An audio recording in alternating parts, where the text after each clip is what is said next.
seems to be another lovely sunny day outside. Okay, last few days, well, like I said in the last live stream, I've kind of been overdoing it a little bit, and I need to rest. The last 3 nights now, I've been in bed for anywhere between 10 and 13 hours every night, trying to give my muscles a chance to relax and all that stuff. But today, I think what we're going to do is run around to a few different Goodwills. I have not been on any meaningful Goodwill runs in about a year and a half, and there's a number of stores around Portland that all have their, well, if you're looking for a certain thing, you go to a specific Goodwill. So we're going to run around to a bunch of the ones that I used to frequent constantly and see if they've changed. I know things with the worldwide weirdness going on results in, well, one, there's no webcams for sale. At least there weren't for a while. But anyways, we're just going to drive around in the interest of me not overdoing things again, because I know if I stay anywhere near this bus today, I'm going to try and work on stuff. And I need to get one more day of rest under my belt before we try and do anything else with this. So, let's check in on the state of the Goodwills in Portland, Oregon.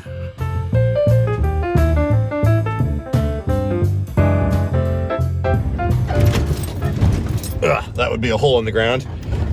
Obviously, first stop is going to be a McDonald's, because coffee.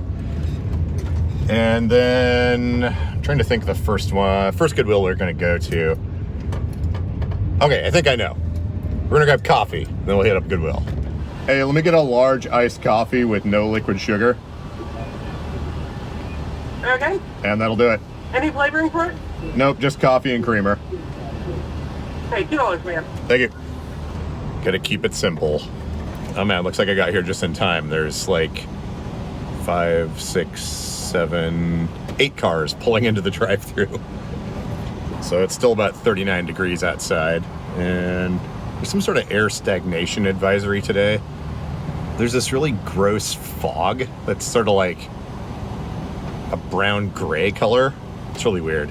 I don't know if air stagnation is the same as temperature inversion or not, but usually that only happens when it's like hot outside, so I don't know. This guy walking around. It always used to be really complicated to order this coffee with no sugar in it, because then they'd want to put flavoring in it, which is also full of sugar. But I think there's enough people nowadays that want the coffee without the sugar that they actually have a button and they can push it on their terminals finally. It didn't used to be that way. Have a good day. All right, thanks a lot. Coffee. I usually always try it and make sure it didn't have any sugar in it, but in this case, I watched them make it. Okay. Oh, man. That's the only problem with this McDonald's is you have to drive around the building twice. Whoa, there's a Volvo that's lifted with cut fenders. Look at this. Check that thing out. Isn't that sweet? But yeah, this McDonald's is a little bit tricky because you have to drive around the entire building to leave, and usually the drive-thru kind of gets in the way. Squeeze right through here. Yeah, that's a Volvo S70 with 5-lug tires, a lift. It says Gambler 500 on the side of it.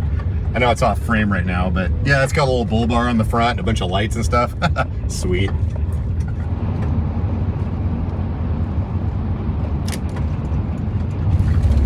All right, I think what we're gonna do here is start at the furthest point and then work our way back. So this particular Goodwill typically has a lot of kitchen appliances and like home theater or AV stuff, like tuners, receivers, DVD players, stuff like that. So the really interesting thing about Goodwill is even if you donate something at this exact store, they have a central production department.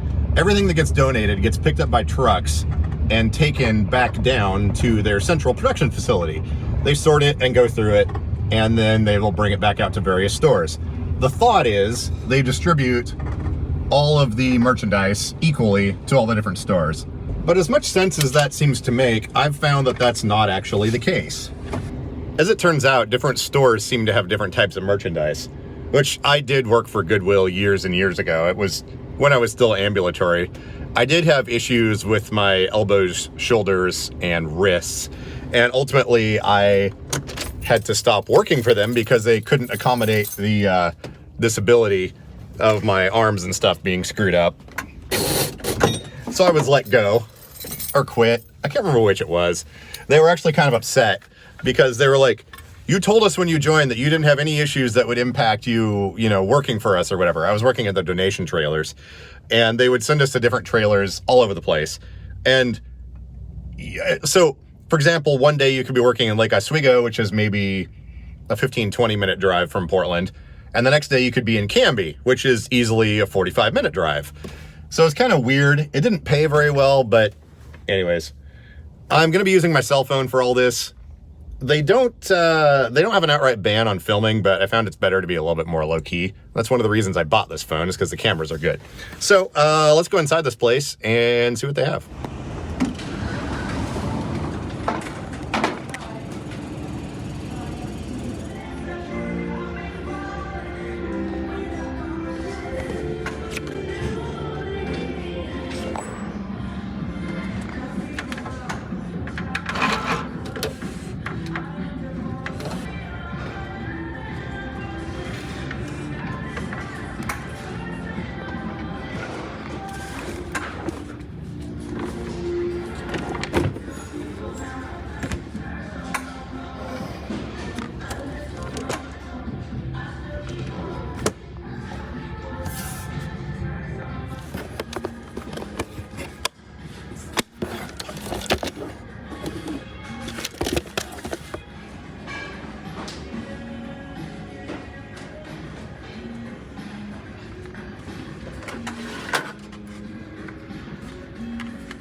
All right, well, I pretty much blew my entire Goodwill budget today just on this thing.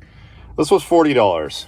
Now, ordinarily, I wouldn't pay this much for a Bluetooth speaker, but this is one of the older Ultimate Ears boom boxes. They're extremely loud, they sound really good, and they have a replaceable battery. It uses sort of a DC barrel jack connector to charge it, but these things really rock. Like, seriously. I plugged it in for just a minute to see if the battery held a charge. It did for just a minute. I usually keep a power inverter in this van, but I don't know where it is. I kind of looked around, and I think it must have gotten taken out for some reason. At any rate, we'll put this in the back seat, play around with that later. It would be cool to have it charging while I'm running around, but anyways, whatever. Okay, so this Goodwill still seems to have a decent selection of random home audio stuff and TVs, but the prices are absolutely insane. Old flat panel TVs, like the ones that use mercury fluorescent backlights, they want $50 for them. And then other things too, the prices are really high. I don't know, the strange thing about Goodwill, they tend to set their prices based on what they think the market is, which is odd because that boombox right back there was from 2012. They still go used on eBay for about 130 bucks. But when that thing was new, I'm trying to remember. I'll look it up and put it on the screen if I'm wrong, but I feel like it was somewhere in the $300 range for those things. But anyways, we're going to go to a different Goodwill next. It's a fairly new one, and it's the one that I normally always found lots of TVs at for really cheap. So we'll see if that's any different. I forgot to mention that last Goodwill was in the Clackamas area. Now we're over in Milwaukee. And this particular Goodwill is fairly new-ish. I typically have issues with the disabled parking here. I'll show you what I mean. But there's some auxiliary parking spaces by what used to be a cell phone store here. As you can see here, there's two open disabled parking spaces, but they have a very narrow access lane between them. And typically every time I park in one of those, someone parks over the lines because the driveway getting in here is, I don't know, a little weird or whatever. So I just drove over here, and what used to be some random prepaid cell phone store I just park in front of this. I haven't quite figured out yet if I'm going to be doing voiceover for this, because it's a little weird to talk to myself inside the store, but I don't know. We'll see what happens. I'll figure that out once we get all the video into the computer and start editing it.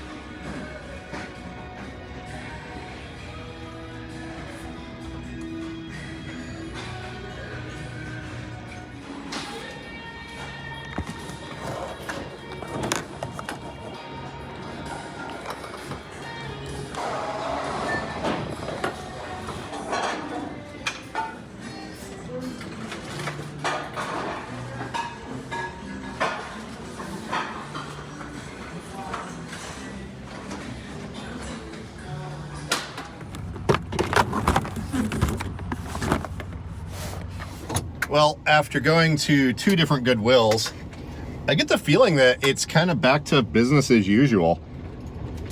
I'm pretty sure I went to 1 or 2 stores maybe a year ago or something like that, and the shelves were basically empty. It would appear as though this store here on McLaughlin in Milwaukee is definitely the place to go if you want a television. They had at least 20 TVs in there, and they're all priced anywhere between $12 and $70, with a majority of them being about 25 bucks. I still don't quite understand how Goodwill puts their merchandise into different stores, or how they decide where to stock it or whatever, but anyways, I get the feeling that we're pretty much back to normal now. They also had at least 25 different computer monitors as well. I think because people are buying new TVs because they're staying at home and upgrading their monitors because of working from home and all that, it makes sense. A lot of the monitors in there were pretty small. There were a couple of really nice Dell ones, though, that had DisplayPort input. They didn't have stands. Oh, so the, whatchamacallit, the shop vac I bought, that was $15. It was from Harbor Freight.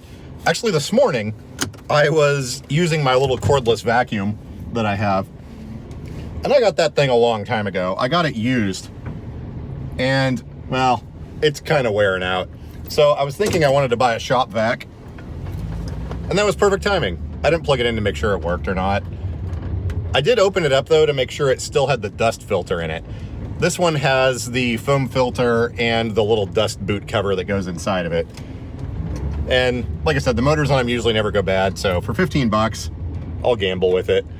They do have a 30-day return policy now. It used to only be 14 days, but you can bring stuff back to the store you bought it from and get an in-store credit. Anywho, since we're out driving around, I kind of want to go hit up the main Goodwill downtown. It's on the East Bank. That one was always the place to go if you needed like Apple power adapters or iPod chargers or cables, or even just power adapters for any device in general. They always had computer mice and keyboards and all kinds of computer like accessories. They don't have actual computers. They stopped selling those a long time ago for whatever reason. But let's go check that one out. I'm really curious. I have high hopes now that these other stores seem to be functional. Weather is really nice today. This first bridge we're going under here is the Ross Island Bridge. And we're on the east bank of the river, which is to the east side of downtown. This little bridge here we're about to drive across, though, always reminds me of something out of a Batman movie. It's got these weird spires that stick up in the air. It reminds me of like Gotham City or something like that.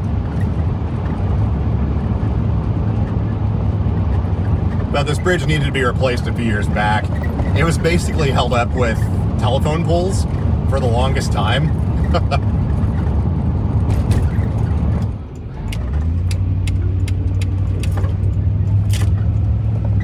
This Goodwill here on our right has also been home to a number of altercations that have to do with disabled parking.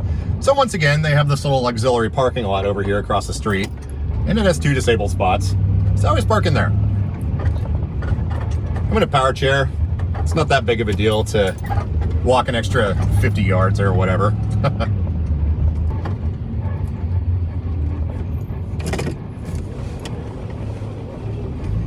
Usually takes a multi-point turn to get this giant van into this parking space.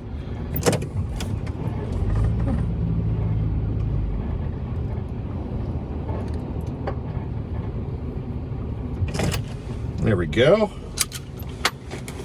The main Goodwill store, the entrance is on the far end over there. This is their administrative offices. And then back here is their job connection program. And then all the way in the back, well, it used to be called Central Production. I'm not sure if it is anymore. They do have another larger facility elsewhere. Let's head in here and see if it's still the mecca of computer cables and cords and all things Apple. All you have to do is scurry across this little street right here, so no big deal.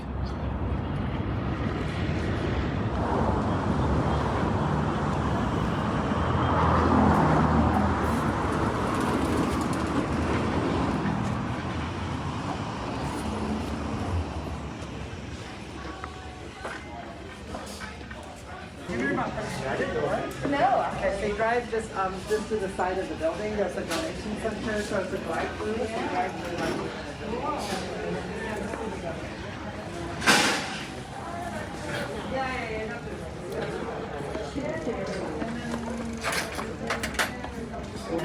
Everybody had to have one. Now, like, nobody wants it. This is pretty nice. Oh, it is. Yeah. Man, there's a bunch of them.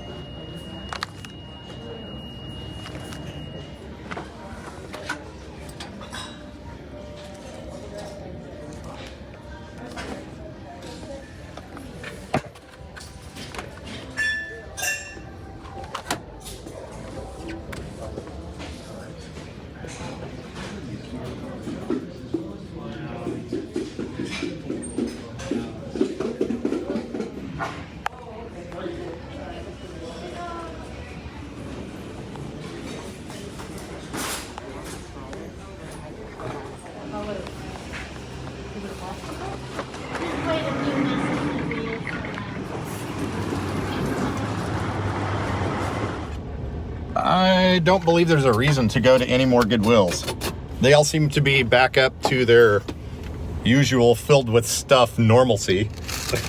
Wound up getting the Logitech K750. It's actually a solar recharging wireless keyboard.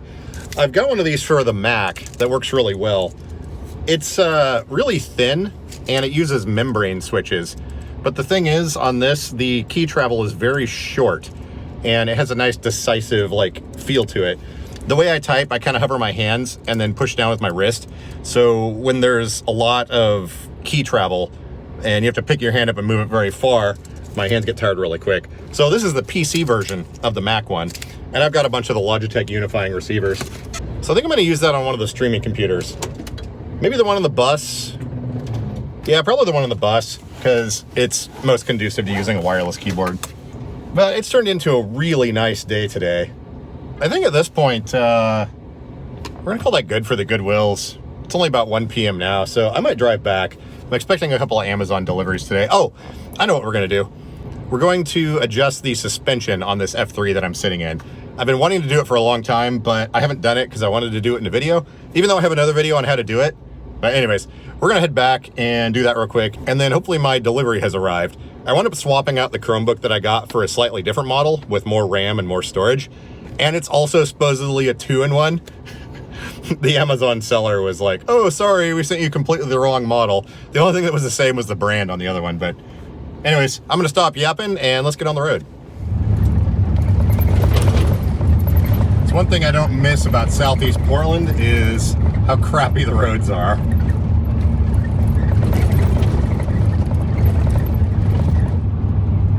Interesting. There never used to be traffic here on Foster Road. It was 2 lanes in each direction. It looks like they've gone through here and put it back down to 1 lane in each direction with a bike lane, a buffer zone, a parking lane, and a center turn lane. I don't quite understand what is with the city of Portland in doing that. There's a number of places around town that they just go ahead and remove a bunch of lanes. It's just really strange.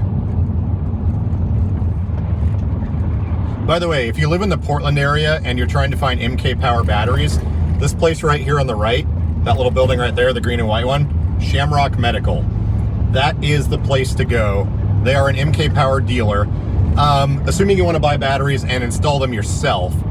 I don't know if they do installation or not, but if you want to get the best deal on batteries, go to those guys. I've bought mini batteries from them, and a bunch of our soccer chairs, we bought probably 12 sets of batteries from those guys. But they're usually pretty good at working with you on price. Don't mention my name. They don't, well, they probably know who I am, but I don't go around town mentioning that I have a YouTube channel. But yeah, I'll put a link down below to their contact info. Shamrock Medical, if you're in the Portland, Oregon area and you want good MK batteries for your chair. Typically, if you call them the day before, or maybe, sometimes they can get them same day, sometimes it's 24 to 48 hours. So go to that place, call them up, say, hey, I've got this chair, I'm looking for this size batteries, hook me up. I mean, they're not gonna be, you know, free, but it's gonna be the lowest local price that you'll probably be able to find. Anyways, just thought I'd mention that as we're driving 20 miles an hour down a road that used to be 45 miles an hour because there's almost no lanes now.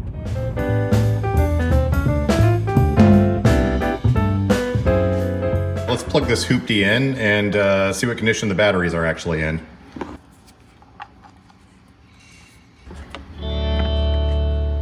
Ooh, guitar noises. All right, I'll let that charge for a bit and see what we get. In the meanwhile, this is the replacement Chromebook. I managed to swap out the other one that I got for this one. It still only has 32 gigs of storage, which isn't quite enough to run the Linux stuff, but in theory, this one has a touchscreen. All right, the moment of truth. Is it a 2-in-1 and does it have a touchscreen? This might be a two-handed operation. Yeah. Oh, all right, it's got the lock button. That's a sign of the 2-in-1 functionality. And this should, haha, look at that, it folds all the way around. Fancy. Now this one did not come with a power adapter, but it uses USB-C. So I'm going to go grab one of those and see if we can get this thing to boot up.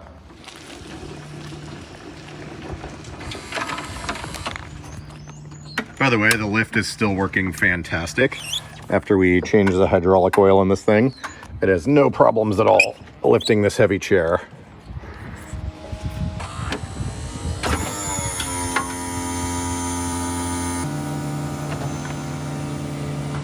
However, this F3 does just barely fit on this lift.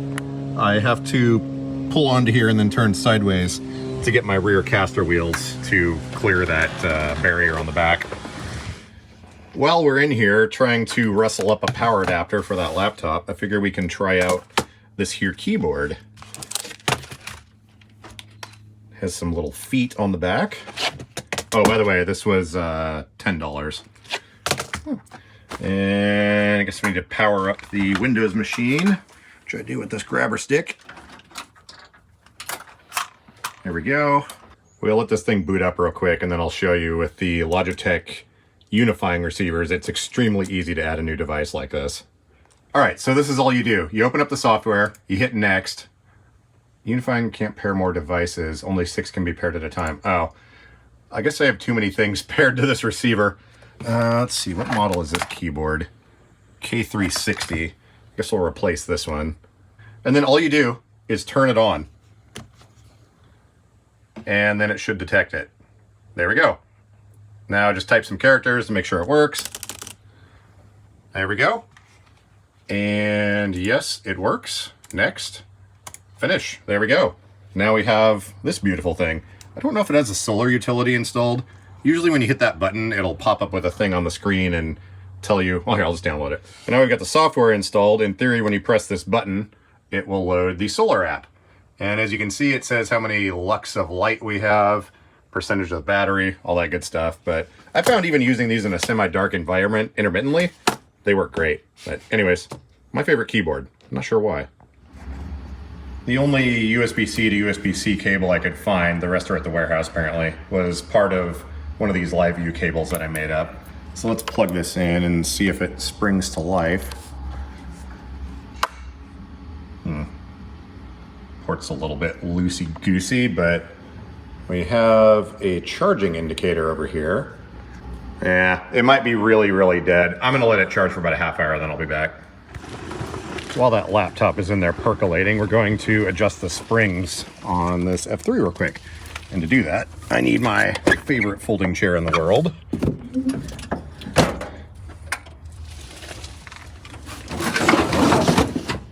It's probably going to make a mess if I do that. Here, let's put this out of here.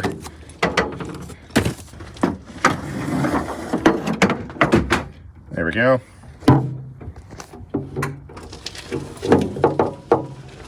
Now, I've mentioned these folding chairs in the past. They are, I'll see if I can dig up the model again. The last video I talked about it and I left a link for them, but these are some Lifetime, like commercial grade folding chairs. The cool thing is they're really sturdy and solid. They have this nice arched back. So when I sit in this thing, I can kind of lean back and I don't feel like I'm gonna fall out of it. And we've got a nice curved base here on the bottom. So I'm gonna hop into this real quick and we will use these Allen wrenches. Well, it doesn't need to be Allen wrenches, but we're gonna use them to adjust my shocks. I have another video on exactly how to do this, so I'm just gonna kind of, I don't know, make an adjustment here real quick. Oop. Basically, here's our springs, and we've got this collar on the back and all these threads. Same with them up here. But if you look real close, you can see there's little holes. There's 4 of them all the way around the edges of these. Now, those aren't set screws or anything. All these are is a little indentation, so you can stick a tool. Well, they actually sell a tool for it, but I just use these Allen wrenches because they fit in there nicely. Basically, all you do is stick something in there that fits it, and you can easily turn it by hand. Should probably raise the seat elevator up. By the way, thank you to the person that let me know that setting toggle for the shortcut key allows you to fully raise the seat elevator with one touch. But previously I had it set up with 2 buttons, one to latch it all the way up and another one to latch it all the way down. But there's a setting called toggle you can do that will just automatically run it all the way up using the same button.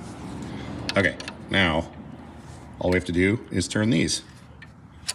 All right, I'm gonna get these adjusted out. You can see we've got about yay many threads, and same back here.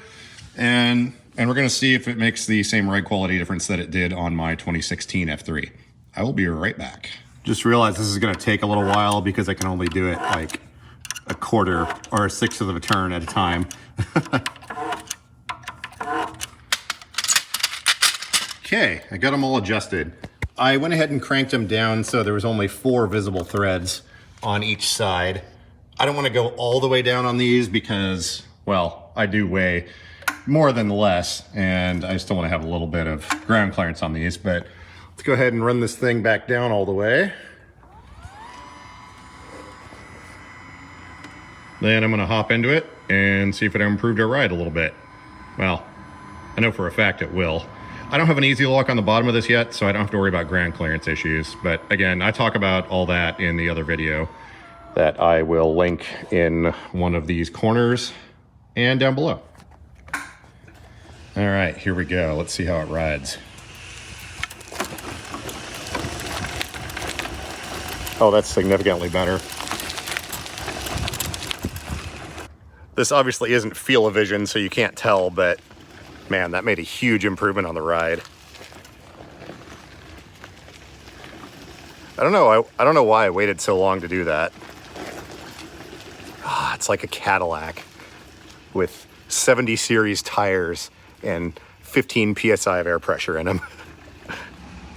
Oh hey, apparently in that time, this thing charged up enough to turn on. I'm gonna get it set up real quick and then, oh wait, do we have, we have touchscreen. Excellent. All right, I'm gonna get this set up and I'll be back. Man, the sun glare in here is really extreme at certain times of the day. Anyways, I think we're gonna call that good. Today was just one of those days where I had to kind of like force myself to take it easy. As per usual, we still wound up working on this chair. I didn't have to get on the floor though, and it didn't involve a whole lot of leaning over in a way that makes my back freak out. But I don't know. Sometimes you just, I don't know. Okay. Me chilling out is not the same as traditionally what people would think, I guess. But anyways, today is how I dealt with it. And tomorrow, I think, I will have enough energy to be able to work on the bus again. I'm going to start filming a few more things. I got a couple projects we're working on. And in a few days after that, we will have another video about it. I'm just going to be filming it over the next few days. I don't know if it's going to be out before the live stream on Thursday, because today is Monday already. But anyways, there you go. Something a little bit different. I don't know. Everything on this channel is different. I just post whatever. So anyways, thanks for hanging out. I will catch you guys in a couple days.